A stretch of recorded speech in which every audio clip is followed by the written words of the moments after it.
Good evening, ladies and gentlemen, and welcome to another episode of Grid Iron Weekly. I'm joined, as always, with the two best co-hosts you can ask for. No slight on Mike. Mike did a good job last week, but the two best co-hosts you can have. We have John, who is getting ready for a wedding next week, and we have Bill, who is not getting ready for a wedding. We just Bill's teaching all week, and maybe next week. We don't know yet. But he's doing a bang-up job, folks. He's there. He is your teacher if you want to learn something. That's Bill. He's going to teach you a lot tonight. Anyway, as you know, the show goes. We do the NCAA, and then we do the big boys of the NFL. So we're in the off-season of the NCAA. So I came up with some creative questions tonight because it's going to be that way until, we're going to have a spring game, and then we're going to preview all the conferences, and we're going to do it. We might not be here every Thursday. We'll see how it goes, but, we're going to do as many as we can, and, it's going to be awesome for the NCAA football. So we're going to start with the boys of Saturday. All right. The NCAA is getting almost as bad as the NFL. They're going international for everything. Everything. We got a game in Ireland now, right, which you do every year, Virginia, NC State. And then we have a game in Brazil, North Carolina versus TCU. No idea why they're doing this. Really no idea. Let the NFL do all the marketing internationally. No clue why they're doing it. Bill, you're going to start us off. You're going to give us an education of the two countries, and then you're going to tell us whether or not it's worth it for the teams to go over there and does it actually do anything to promote the sport and or gather recruits for the international program for NCAA football and the NFL. Go ahead, Bill. Well, let's just start off by saying one thing. They are paid collegiate athletes. Let's emphasize paid. Say it with me, okay? Everybody listening, let's say it. Ready? 1, 2, 3. Paid collegiate athletes, okay? So here, I got something for you, right? You hear that? That's a tiny violin, Bill. That's the smallest violin. Yeah. Again, you're getting paid, so, don't bitch. Don't bitch about it. I think there's some good points to it. I think cultural and educational, a lot of these guys haven't, they're college kids. Some of them haven't traveled internationally. It's kind of me and Ed, we've traveled the world being in the military, and it's a life, it's a great life experience. And it, gives you a little global perspective, and maybe even you'll grow as a person a little bit too when you go to these other countries. Here's the other thing. NIL, right? Again, I said paid collegiate athletes, right? Okay. So some of this international travel provides maybe a little bit of, maybe they can engage in some NIL activities outside the U.S. I know there's some loopholes that they say that can allow them for profit for their name, image, and likeness. Hey, that might be something you wouldn't be able to do otherwise. Exposure, right? Exposure and recognition. You're playing on a global stage. Again, it can elevate the athlete's profile, the name, image, and likeness. It could help them maybe even gain a little bit of recognition when they make it to the next level in the pros, because we all know that it's really turning into a global game. We all know that. They're already saying, I've heard people saying, hey, in the next 10 years, we're going to have a division in freaking Europe. So, okay. That would be very interesting, actually, Bill. Yeah, according to, who was it? I forget who reported on that. I don't know who, Schefter, I don't know who it was, but they said, it was Floria. It was Floria that made that. He said, in the next 10 years, don't be surprised if we're at 40 teams in a division in Europe. Wow. And I think it's heading that way. I really do. That's how the NFL would get to and I know we're talking NCAA, but that's how they would get from a $1 billion to $1 trillion league. But anyway, getting back to NCAA, the bad parts of it, I guess, is maybe some academic, issues, maybe because your long distance travel, it might negatively affect the academics. Hey, is that these student athletes, that probably doesn't mean a hail of beans really when you look at it. But The physical fatigue. I don't know. People say that can hinder the on-field performance. You hear that in the NFL about these international games. I don't know. Biggest negative thing that I see from it, guys, is the traditional moving. You're losing a game on your home campus, and traditional college atmosphere. I'm sorry, you don't get that in Ireland. You don't get that in Spain. You don't get that in these other places. Which for me, the pageantry of college football is really why, and in traditions and things like that, is really why I watch it. I just love it because it's just born and bred in me, and you're taking that away when you're playing those games over there. You are. So, plus logistical issues. There's a lot of logistical issues of doing that, but it is what it is.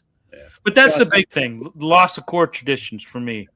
Okay, John, jump in there real quick. I agree with that. The tradition thing is what I love about college football, mostly, and it's like guys like us are kind of fighting to hold on to it as it's being torn away more and more and more, because it is. But the more these guys get paid, the more things go. It's not going to be the same game that I love. So you can see it going away. The games also suck. I mean, I don't really know NC State, TCU. The only I like watching, so give me more. That's fine. I'll watch more football because I'll watch it. Don't get me. I'm going to be watching, but they suck. The games blow, and they should, because who wants to go? I don't want them to put, I don't want Texas, Ohio State there. So I guess that's fine. I got to play these terrible games there. I don't get it, guys. You would get it better than me. I did no traveling around the world at all. Canada's my neighbor. I go there. So, I mean, I just don't get any of it. I don't know if I want to. The football's bad enough. Well, this is NFL related, I guess. Football's bad enough already, and you're going to make 8 more teams and put it in Europe. It's going to suck even more. So the product will stink. And I get it. It's all about the money. So there'll be like Bill said, he's right. You go to trillion from billion. And dopes like me will keep watching it. So I guess they know they already had me. But I don't know, guys. I watched them this year. It's cool. I mean, I just don't.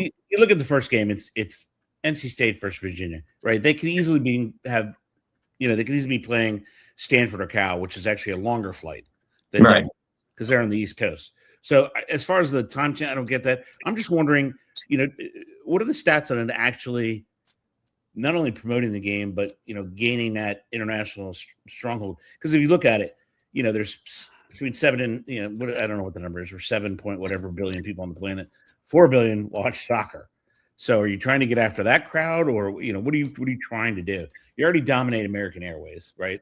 I mean, the Super Bowl gets an obnoxious amount of numbers. Go ahead, Billy. No, we have people we know from the UK that follow our shows, and I know. The one guy in particularly has said numerous times, we've done our Saturday morning shows. Well, we used to do our Saturday morning soccer shows. Do it again. Yeah. But I know a guy that used to say, hey, guys, getting ready to watch college football, So they – it's a thing over there. I mean, and in the UK, they've got college football. They love it. They like it just as much as the NFL. And, in Ireland, it's one of those, we've been playing a lot of college games in Ireland, and it's one of those countries where, rich rugby tradition, right? And rugby is one of the, and you have Gaelic football, and that's, those are all derivatives from, our game, American football, all was derived from those sports, really. I mean, when you look at it, when they formed football, it was a bunch of, guys that were from Europe, right? From Ireland, from here that were, hey, let's combine rugby and soccer, and we'll come up with this game, and it evolved to American football. So, they like it. They like it. I mean, they eat it up. So they do. I mean, I'm just like, how many expats are in Rio de Janeiro? Honestly, I mean, they're going to go for the whatever, for the interesting factor, and it'll sell out. But I mean, there's a lot of expats in Ireland and in England. I mean, and you have bases over there. Not a lot in Rio. I wonder if they're going to sell that game out. And I mean, you have the selling point of Bill Belichick, right? But you have TCU. Like, they don't know what the hell TCU is. They don't know what a horned frog is, right? Or a tar heel, So that's going to be weird. That's going to be a weird matchup. The other one, I mean, you're going to get people from Virginia to go, people from North Carolina to go. That's pretty obvious. But the Rio one it's a further travel. It's just that's kind of rough. Well, go ahead. And here, let's just look at the time period we're in, right? Let's say we were in 1996. A lot of these people over there, they wouldn't know anything about college football because back then, the internet was in its infancy. You didn't have a lot of this stuff, right? Yep. Now, I mean, all you need is a phone. I mean, you can watch anything. I mean, we have a world. Doesn't matter where you live in the world. It's easily accessible. True. Within seconds. So these people see college football. They see all the pageantry. They see, they see Bebo running out on the field, in a Texas game, and they're like, "Wow, this is awesome." This is just, and they read up on about it, and it's just they eat it up. Right. I mean, it's going to be that one for me is going to be interesting. I think they're always going to sell them out because there's only one of them. Yeah. It's like an oddity thing. All right, we're going to move on. John, this question is going to start with you. So we look at the SEC, right? And the SEC is now going to a 9-game SEC schedule. So, Bill and I always make fun of Alabama because they put these cupcakes in, right? Yeah. Third shift of Birmingham Walmart, the barber school of Montgomery, Alabama, So they're going to potentially cannibalize themselves because it's a good league. There's no doubt about it that it's a good league. Yeah. I think that's a good move or a bad move because they're going to have tough. They're in a 3-year drought as well. Don't forget. Go ahead, John. A good move for me and you and all of us, I think, for the better football that we'll see. Yeah. I wonder if they thought they were going to go to 16 teams or something because I think they're kind of right. A little bit tough being with only 12 teams. I mean, like I was looking at one schedule, and Mississippi State came to mind as I was looking at it. Right, and you see them. Yeah. They had. Louisiana Monroe, Tennessee Tech, Troy, Minnesota. Now Troy's gone. Minnesota's decent. So okay, there's your 2 cupcakes, right? I mean, you got the 2. Yeah. But if you're used to winning 9 games, you may only win 8 now. I don't know. It's going to be interesting because some teams might not be bowl eligible now with the extra. Yeah. So I get the idea of cannibalizing yourselves. Or do they know something we don't know that maybe next year it's going to be 16 and they've all committed to 24 at some point. Maybe they know. What do you think? Yeah, maybe that's what I was thinking because I would have figured they wanted to wait till it was 16 before they did this to themselves. I mean, I'm for it. I love it. Of course, this is great because more better games. Yeah. But yeah, I mean, I was also South Carolina's another one. They have Clemson on there, and so it's interesting, man. Who have they all done it? By the way, and have they all gone to the 9? Is the Big Ten done it? I don't think so yet. They would have said it. No, right. Ohio State's got a lot of directional schools usually. They play the Ohio University. They play all those other schools. I don't think they have. I think the ACC is moving too, but I don't think they have yet. I'm just concerned like the bottom feeders, right? Yeah, you look at a team like Kentucky. There's no way they're going to compete if they got to go 9 games against, and they always play their in-state rivalries too. So. Like, look at Florida. Florida's got Florida State or Miami every year. They got a full friggin' SEC schedule. I think they're hurting themselves. Bill, jump in there, Bubba. Yeah. Well, I mean, it's a gauntlet style slate and it's going to make it harder for a lot of these. You talked about bottom feeders. It's not just bottom feeders. It's a lot of these mid-tier teams. It's going to be way harder for them to achieve bowl eligibility. I'll give you an example. Mississippi State. Have you seen their schedule? Yeah. They got one of the hardest schedules in the country in 2026.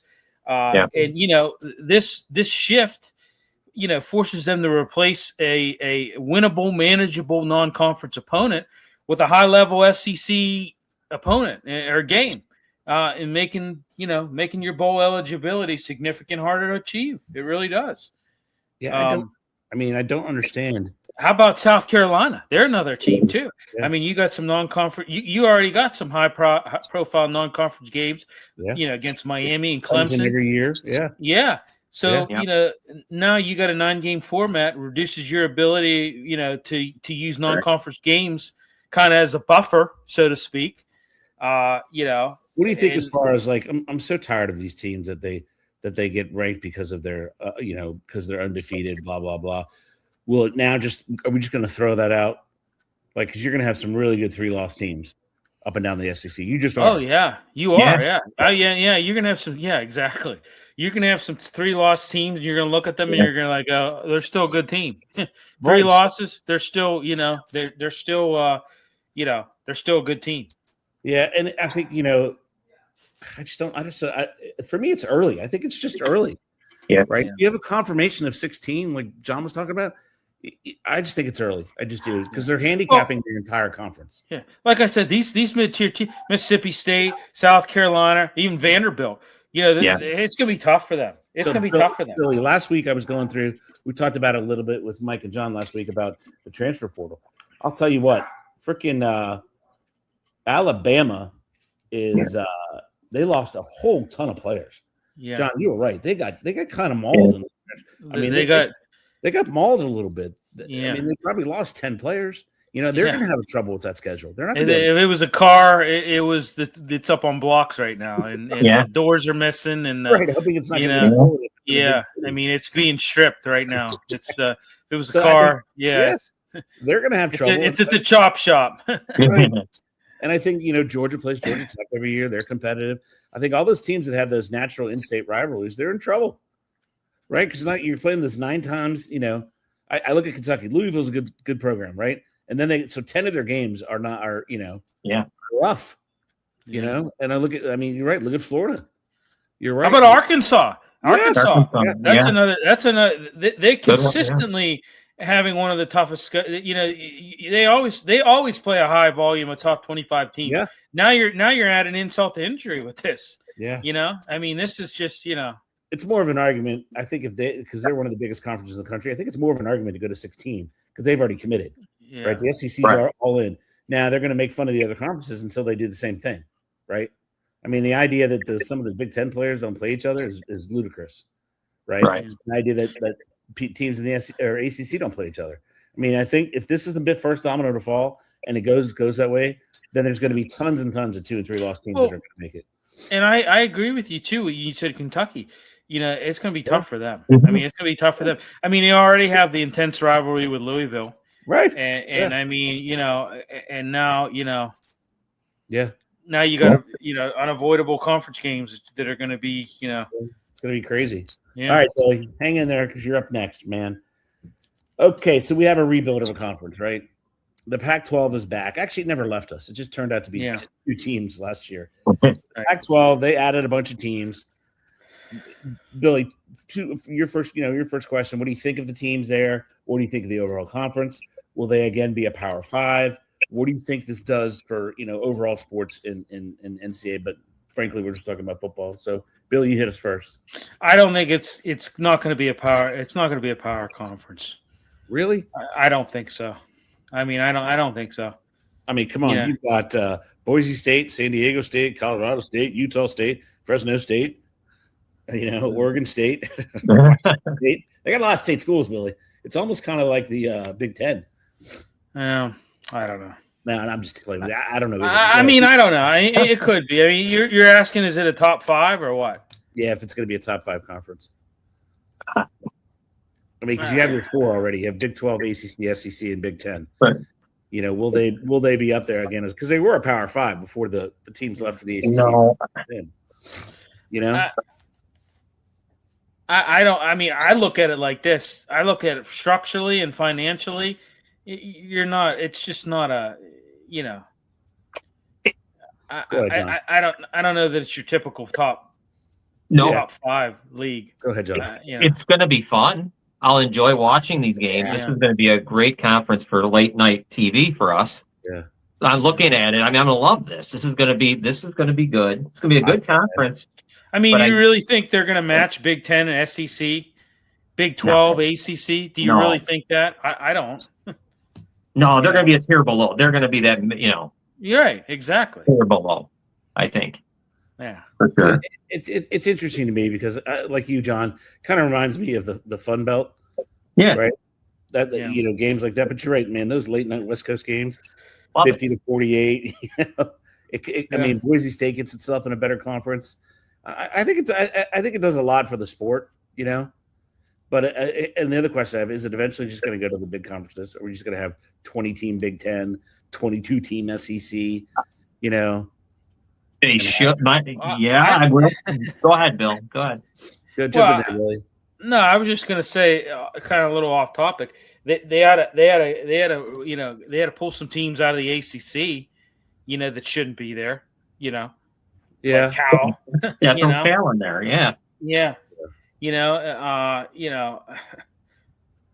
don't know if they could get away with doing that though. Well, Stanford, right? Stanford, it's ridiculous. It's ridiculous. You're right. Being in there would add a way more legitimacy. Exactly. That's my point. Why, Cal in the Atlantic Coastal Conference? Come on. I mean, it's so stupid. That'd be that's just dumb. Quite frankly, Maryland in the Big Ten going to USC, to go to LA, I mean, that's a little bit stupid, goofy. Yeah. I would have tried to recruit, but it's a young rebuild, so I don't know if they have enough in the conference coffers. Did you see? Right. Did you see what the SEC doled out to its colleges? $1 billion a school they gave them for sports, profit wise. That's ridiculous. Wow. Yeah. I mean, $1 billion to each friggin' school. I mean, that just tells you how popular it is.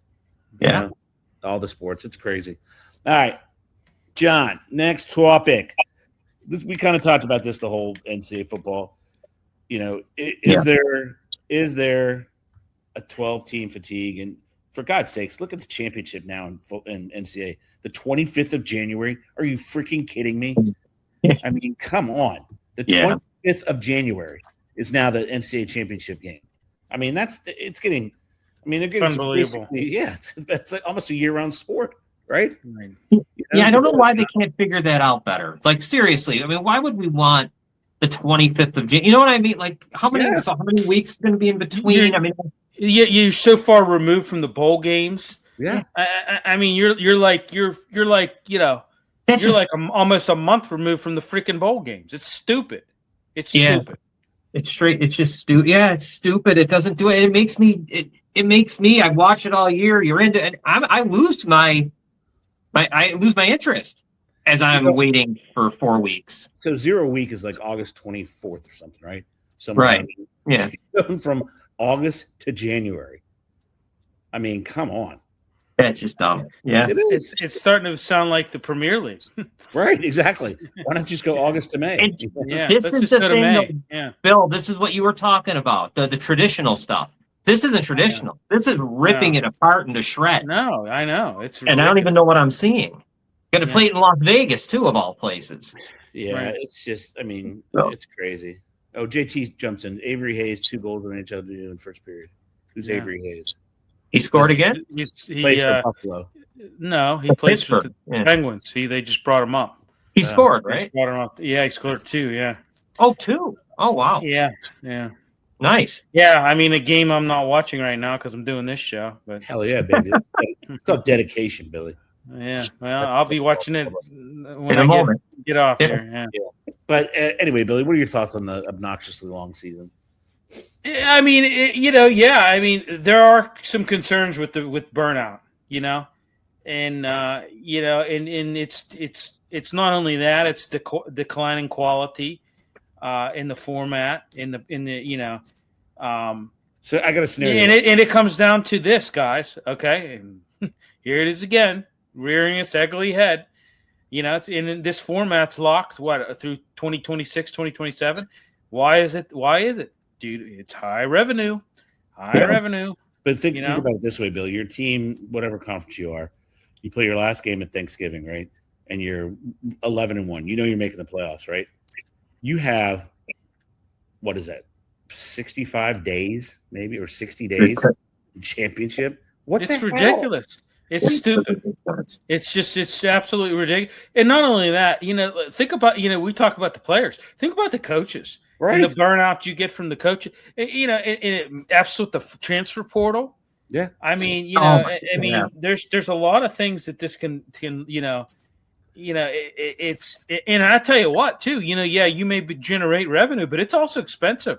It's expensive logistically for a lot of these schools. Yeah. And then, then you have the timing of the transfer portal, and that's like coinciding with the playoffs, leading to, you may have some decimation of rosters, by outgoing players, I don't know. I just think it's obnoxious. It truly the first round of this 12-team format this year, what did we see? We saw a high number of blowouts. Yeah. High number of blowouts, Yeah. And I just don't. And the team that gets the bye always loses, except for one, I guess. Right. So it's because it's too much time off. Yeah. You're going 3 weeks till you play a game. Basically. Ask your Ohio State Buckeyes. Yeah. They're absolutely. Yeah. I mean, that's just that's just. I tell you what, it's a coach's nightmare because you want to give the guys time off, but God, you don't want to give them that much time off, right? Because what do you do to keep them ready? What do you do to keep them ready? It's during the holidays. Yeah, it's terrible. What are you doing? What are you doing to keep those guys ready? And then you wonder why they come out and they look like Yeah, it might be week 0 again. Yeah, right, and it kind of really is because and here's the other thing: you only get better at football by playing football. You can't hit because God forbid right. Something happens. Look what happened to we'll get there in Seattle, but yeah, I mean, to me, I understand how powerful and popular the sport is. But for me, it's a little much now. It's too much. Yeah. What are you trying to make it? I mean, to February now. Yeah, I mean, yeah. I mean, the week in between for the Super Bowl is too much. You got to do the championship on Saturday and the Super Bowl on Sunday. That's what they're aiming toward. Yeah. I mean, you're only a few weeks away. But they'll push it to the darn federal holiday weekend with President's Day. That's what the NFL wants. They want that day, that federal holiday the next day, because they'll get more people to attend. They'll get more people to watch. I mean, you're just going to get more. But for me, it's too much. I don't know. I think you need to back off a little bit. Because all it does with NCAA football, in my opinion, it takes away what you guys are all talking about. It takes away the genuine atmosphere, but it also takes away the amateurism, right? You're just like Bill said, paid and get everybody to say it. I mean, it's not only that, but when I, years ago, my me being a fan would my fandom would shift from football to hockey in January, or college basketball. Absolutely. And now you're like, well, do I watch, this good game of hockey, NHL, or do I watch this college basketball game, or do I watch this college football playoff? It's too much. It's too much. That NCAA football final for what happened, and then 3.5 weeks later they're heading to Florida for spring training. I mean, come on. Yeah, it's dumb. Yeah, it's way too out of control for me. All right, so we'll finish there. We'll have way more to talk about next week. We'll have great, engaging questions next week. But now it's time to talk about the big boys who do it on Sundays, Saturdays. They do it in Egypt. They do it in, Saudi Arabia probably is coming up. They're going to Australia now. They're going to France. They're going back to Brazil. You got the Artemis rocket that's going to go around the moon. Pretty soon they're going to be playing on the moon, guys. They're going to play on the moon. They're all going to be in funky suits. And, it'll be. We can't figure out what the catch is with gravity. Maybe we'll figure it out with zero gravity. We just don't know, folks. We don't know. All right, as we know, the Super Bowl is coming up. Interestingly enough, the line still has not moved whatsoever. The amount of money has moved slightly. It's now about 60-40, 60 on the Seahawks, 40 on the Patriots. But anyway, all right. So thinking about the Super Bowl, we'll start off with John this time because Billy started off last time. Thinking about the Super Bowl, John, give me a couple matchups you think it's going to definitely have an impact on the game. But by matchups, I mean, pretty much anything you want as far as matchups. Go for it, buddy. All right, first one would be, for me, the New England offensive line. I guess specifically Will Campbell against the defensive line, Murphy and Lawrence and all that, and the inability to protect May. May's been sacked 62 times, been sacked 15 times in this playoff. So obviously they're having a hard time protecting him. So I think that's going to be a huge thing. How do you help him not turn the ball over, help him not fumble? Just we got to protect him, and it's going to be tough. But that's going to be huge because there's obviously an issue there because they're getting to him. And go ahead. Let me give you something to bet and chew on. So I was listening to Vrabel, and his average sack yard loss this year was 3.5 yards. Come on. Even though there were 62. So his point was that, most of the time he's getting tackled as he's running, which I don't think that makes it necessarily better. But that was an interesting stat, I thought, because usually you look at that and you figure it's probably average 10 or something, somewhere around there. But it's pretty low. But keep going, buddy. With that, I think that for me is one of the biggest things. Also, I guess it's going to be, and I know this is way off the board a little bit. I was thinking about it. Seattle special teams is pretty good. The way they return kicks, Shaheed, and all that. I think that could be a big deal. This guy can. I think New England's already they're up against it in this one. I think that's one thing they might want to make sure they don't lose out on, and that special team stuff. Make sure you don't give them any short fields because of returns. Because I feel like they got to be perfect in this game. And I'll give one last one real quick. It's Darnold May, right? Who can not turn the ball over and make plays? I'm not sure which one does it, but that's another one. Yeah. Billy, jump in there, buddy. My main matchup is stout defense versus stout defense. Both these defenses are suffocating. I would say when you look at it, if you're comparing offensive matchups, maybe the Seahawks edge that out a little bit with a little bit more high power in their offense. But I tell you what, the Patriots defense I know is suffocating. Just look at what they were able to do in the playoffs, how they were able to do it. I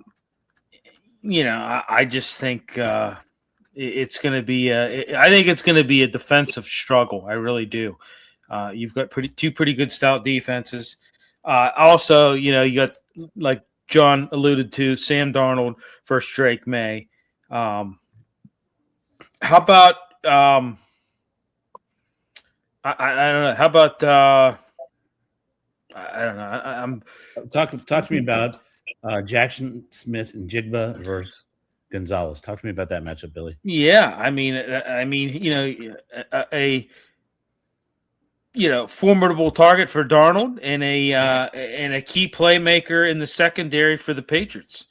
And he's gonna be shadowing in Jigba probably all night. It's gonna be that. How about Hunter Henry? He's another critical component of that Patriots passing game. Devin Witherspoon. Yeah. What about So, what do you think about the injury? Chardonnay? No, Chardonnay's gone. They just had Emenware got hurt in practice. He was in the I hear about that. Yeah, yes. That's a big loss.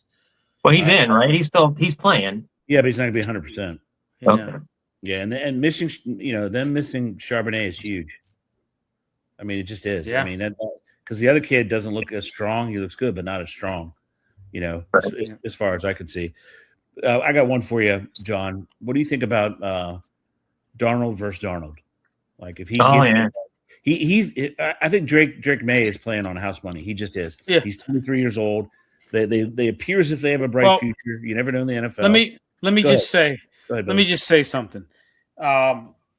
If you're looking who has the most pressure on them in this game, without a doubt, it's Sam Darnold.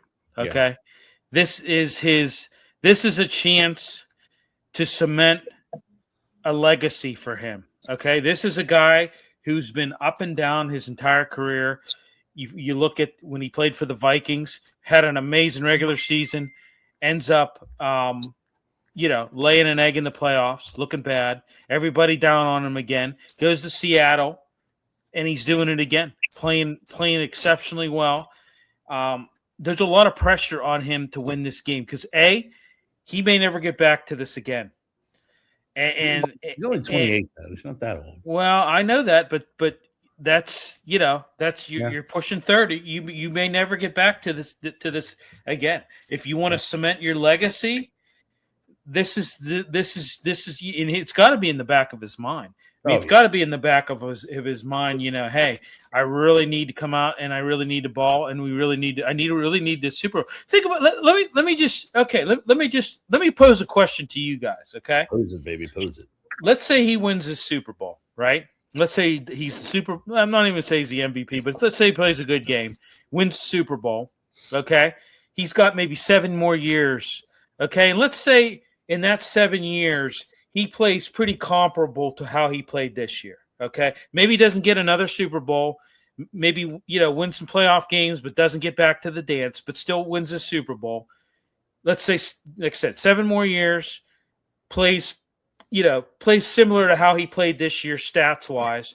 Do you consider him for the Hall of Fame? I knew you were going to go there. Right now, as a starter, he's 51-42.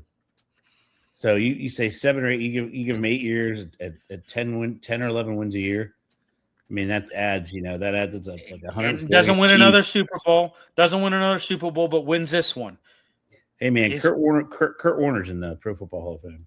Well, because the NFL Network, we know that. But we're not going to get. We're not going to go there. However, sorry, I don't mean to be blunt. I mean, geez, but I'm just asking. I'm just asking. I mean, Billy, if he puts up the stats, I mean, why not? I mean, and he is Super Bowl win. 8 years down the road, you look at him. Well, he had, he closed out his career, after that Super Bowl win. Man, the next 7 years, he was great. He was a great quarterback. I mean, I'm going to put him in the Hall of Fame.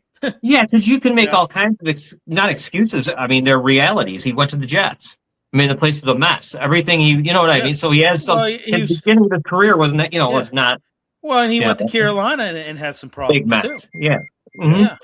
So I mean, what I would have to say, yes, I agree. He would have to go.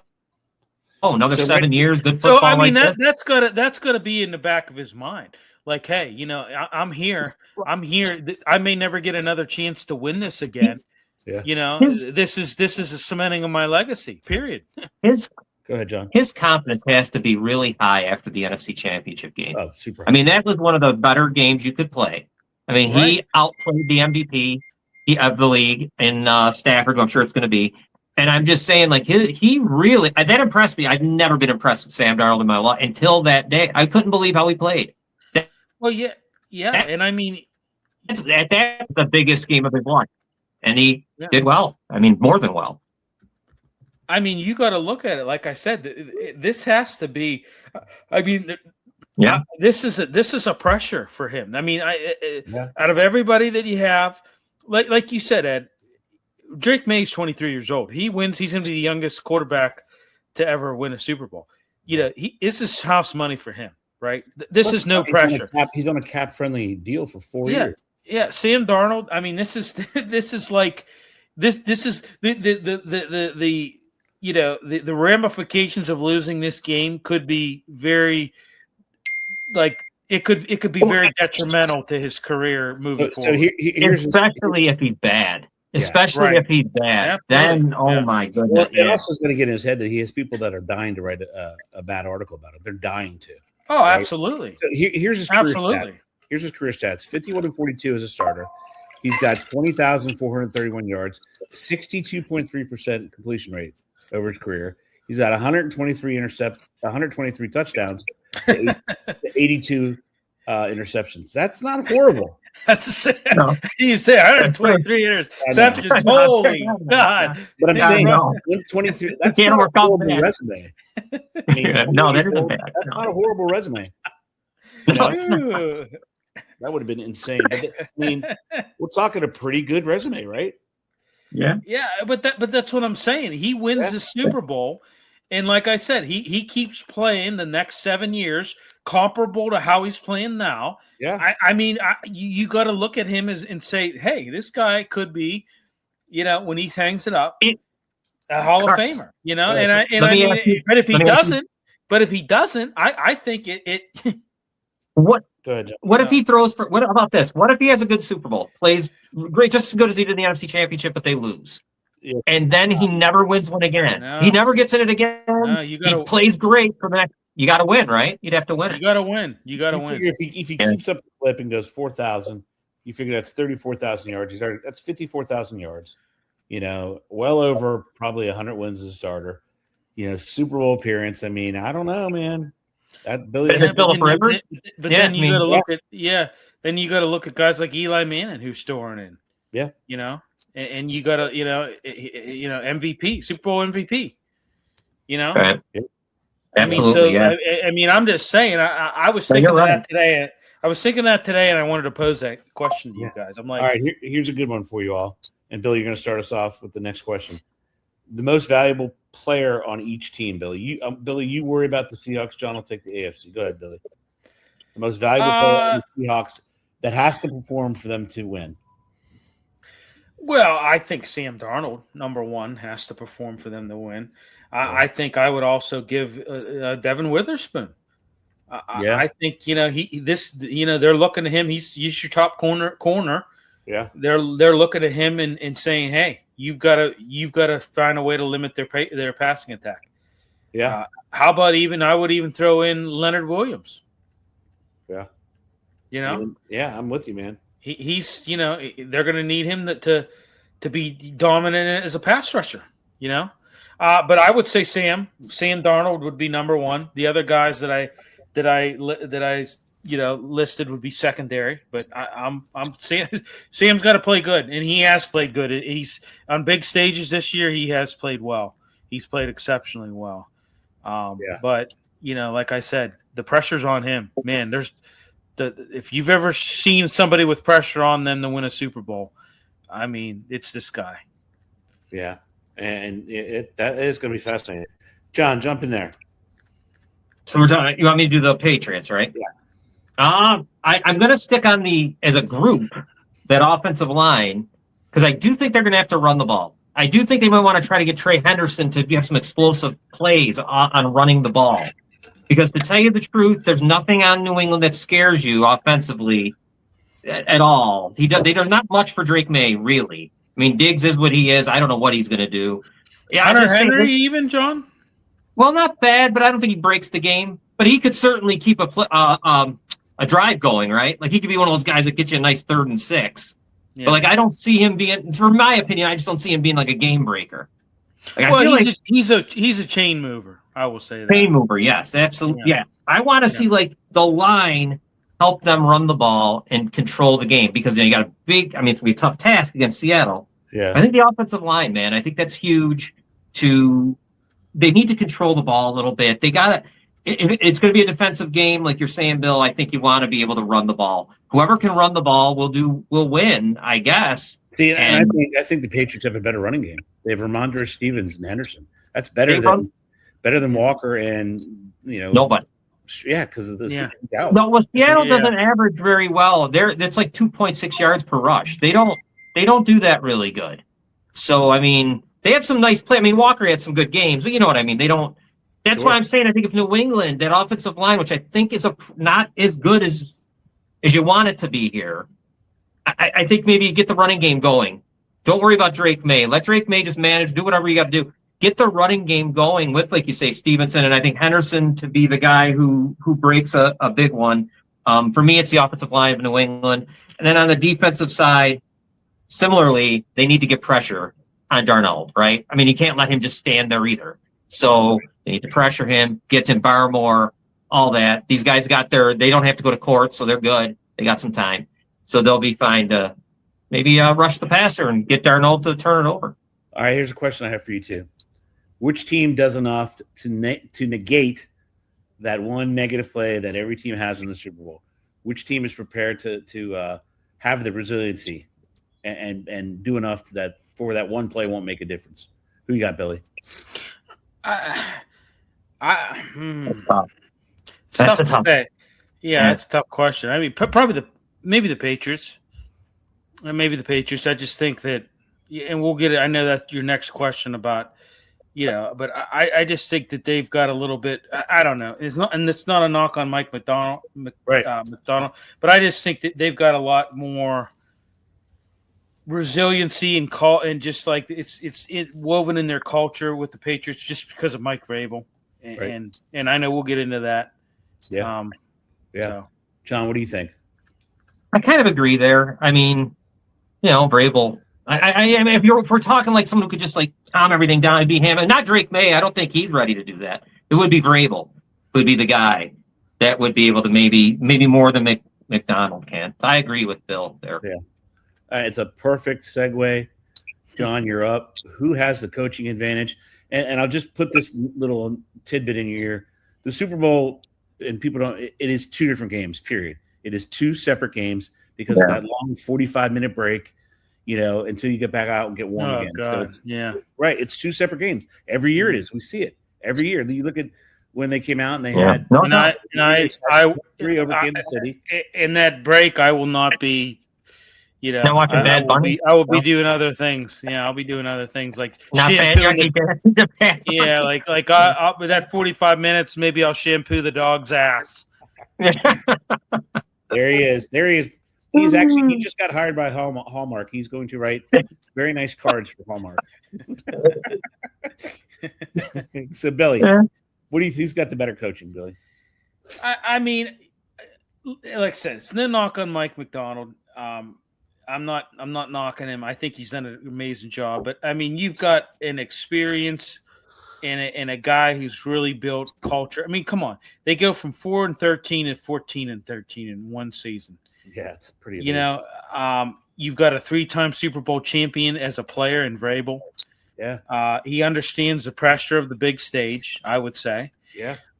He is I think he's fostered a very strong and resilient culture in that locker room. Yeah. And I think the fact that you've also got a mastermind on not a good head coach, but a mastermind when it comes to offensive coordinators and Josh McDaniels. He's revitalized that offense. I just think that it helped develop Drake May. I think he's done a hell of a job with that. And I give the nod to Vrabel on that. Yeah, I think your point, that 3 times going as a player is huge. He knows exactly what's going to happen. He knows how to prepare. He's going to have something. I mean, he's a Bill Belichick guy. He's going to have something. He's going to do something that they haven't seen. Maybe it causes, Darnold to see ghosts again, but he's going to have something in there. It means something when you have a guy who's been on the stage 3 times and has won it. Yeah, it does. It means something. Yeah, absolutely, no doubt about it. And your team, I think the Patriots feel.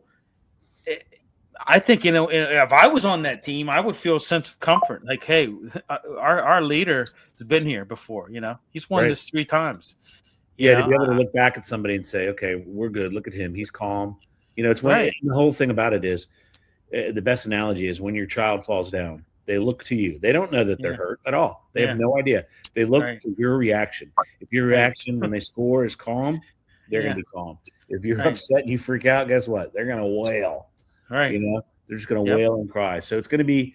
I think I gave it to New England as the edge. All right, here it is, folks. It's time to make some money, Billy. This is it, man. Let me check the line again. Let's see. Make sure it didn't change at all. I'm kind of shocked it hasn't moved, but let's do it again. Let's see if we changed it all. Tracy is blowing us up, by the way, Billy. I know. God, I think he's doing that on purpose. He might be. All right, so Billy, it has not changed at all. It is still 4.5. You start us off, Billy. Who wins? And the biggest question, who gets that coveted Super Bowl MVP? Go ahead, Billy. Well, This is tough. This is really tough because people. Because I look at the The cap is coming off. I'm writing it down. I just look at it, this is tough. I mean but I think this is going to be a very close game.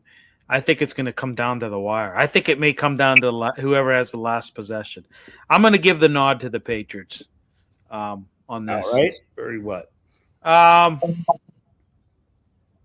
Yeah, I'm gonna go with the Patriots in the points. So if the Patriots win the game, who is your Super Bowl MVP pick?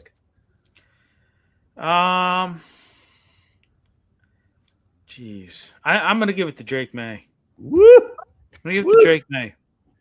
I told you guys a long time ago. Yeah, when he was drafted. I told you guys a long time ago. I saw something in this kid, just the way he conducted himself in playing in college. I mean, he didn't play for a.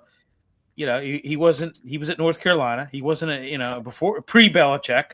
He wasn't in a powerhouse.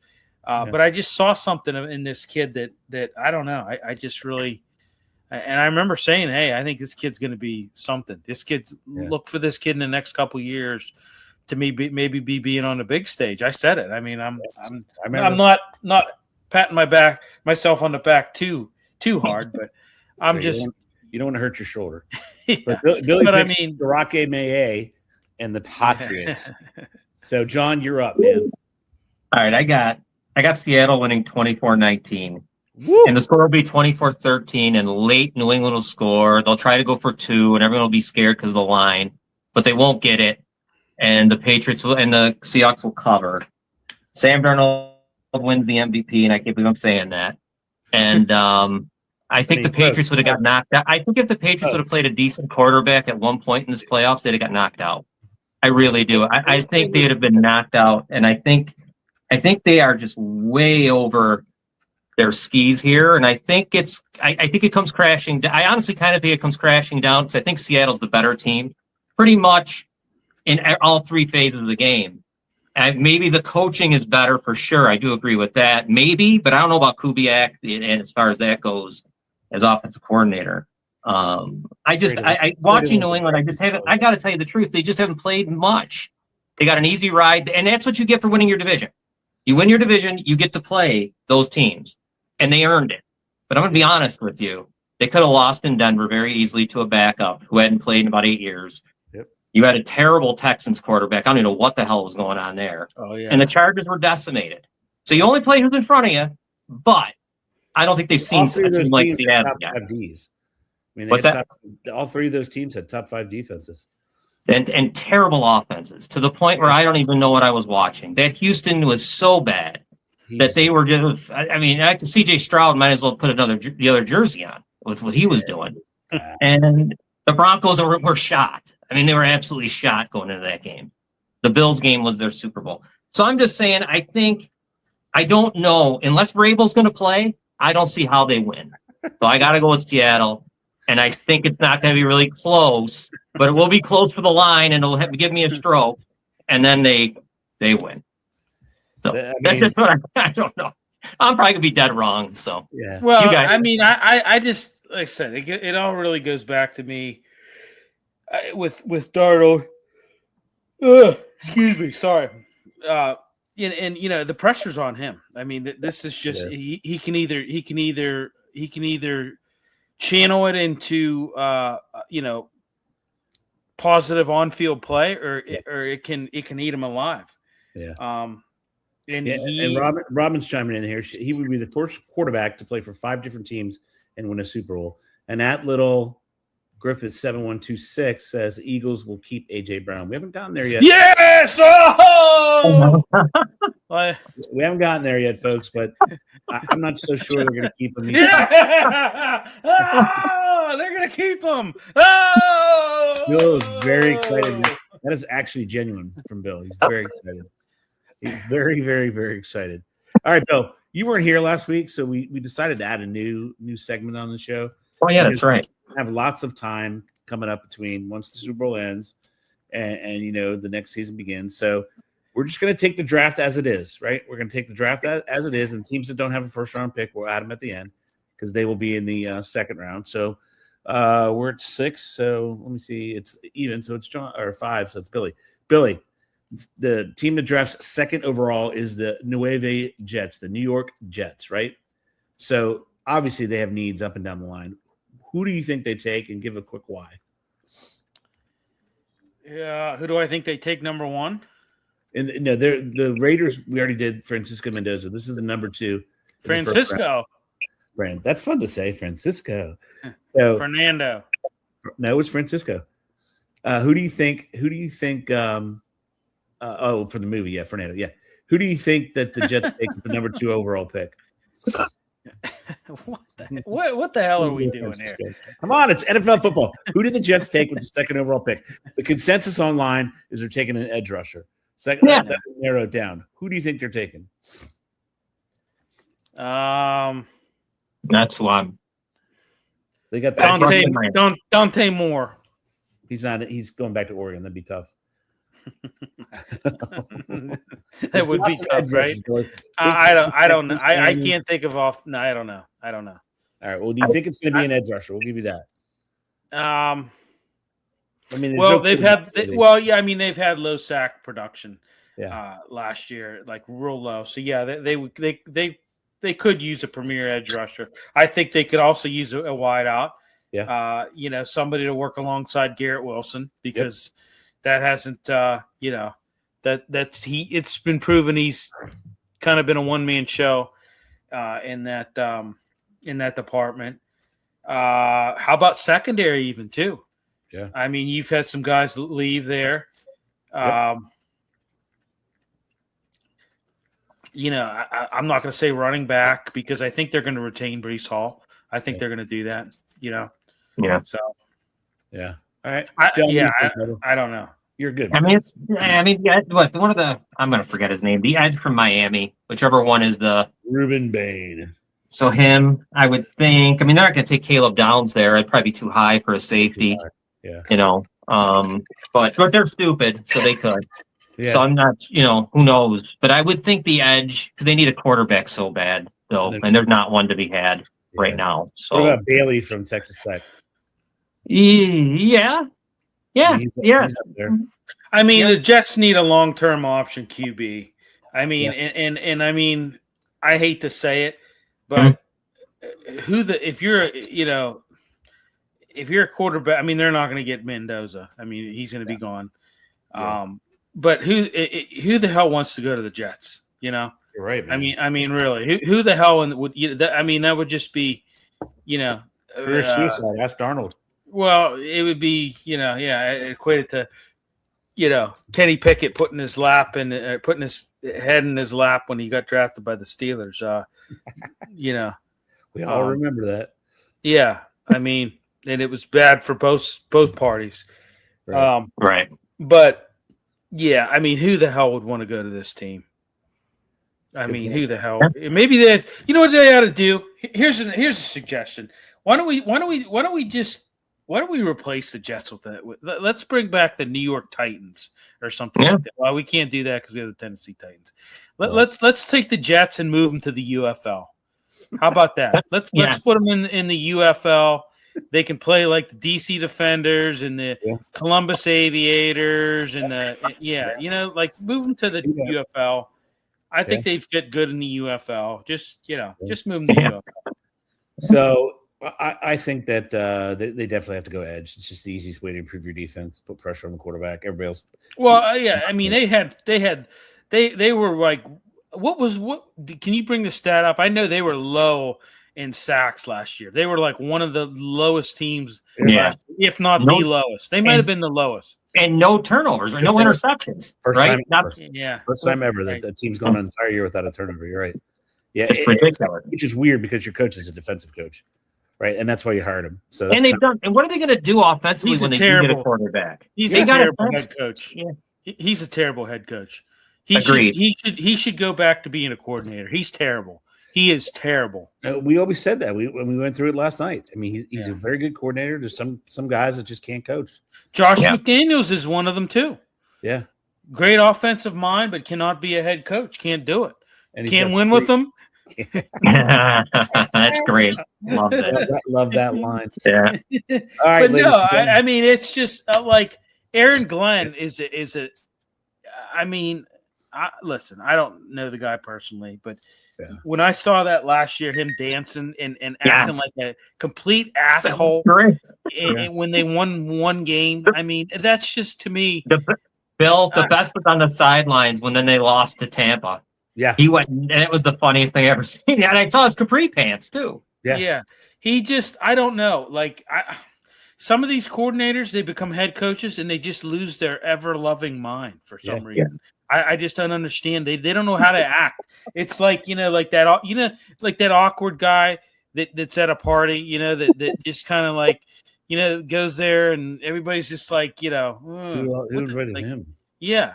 Like that's like him as the head coach, it's just like, it's like a fish out of water, You put him in defensive coordinator position. Hey, he can flourish. He's amazing. Yeah. But Well, ladies and gentlemen, on that lovely note, look for Bill's Hallmark cards in the future. It may be a little cheaper than the regular Hallmark cards, but they'll be worth it, man. I mean, we're going to call them Aikinisms, right?